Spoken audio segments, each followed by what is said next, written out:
There they are, the trio. Political historian Seth Thevoz is here. Is Liam Fox making a terrible mistake, missing out on Chevening? Well, look, successive ministers have always had their own sort of decisions about whether or not to use these places. The reality is that every minister is incredibly busy. They've got a department to run, they've got to work as an MP during the week, and they've got a constituency to mind at the weekend. So the idea that they've got time to actually pop off and spend a lot of time in these country houses, I think, is ludicrous. Yeah, no, you're probably right. I mean, how do such grand houses, I hadn't realised quite how grand Chevening actually is, become the property of the British government? Well, none of them are actually owned by the British government. They're owned by various trusts. In the case of Dorneywood, it's the National Trust, so its gardens are open to the public. And it's a rather complicated legal arrangement, but they haven't had them for that long. It's less than a century ago that Chequers, the first of the trio, actually came into the country's hands.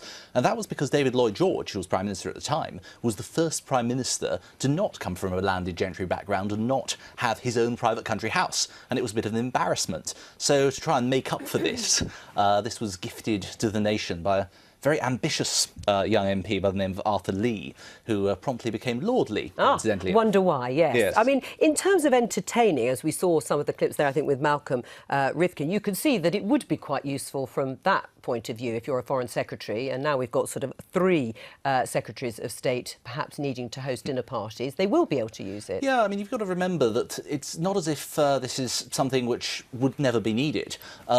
The alternative costs of actually hiring out hotels, conferencing, banqueting facilities could go into the millions. Now, something like Chequers has a running cost of £700,000 a year.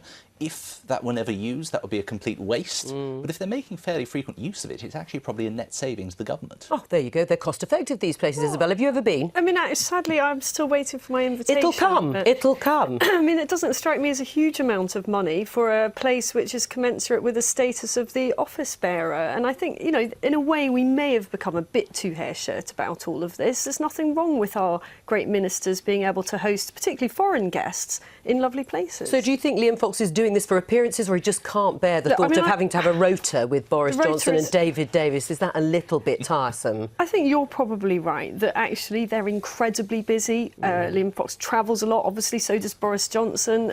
Just thinks he can do without it. And if it saves any money, well, great.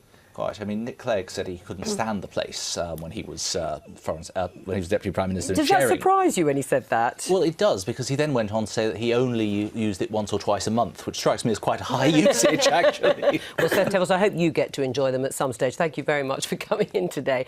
Now, it's time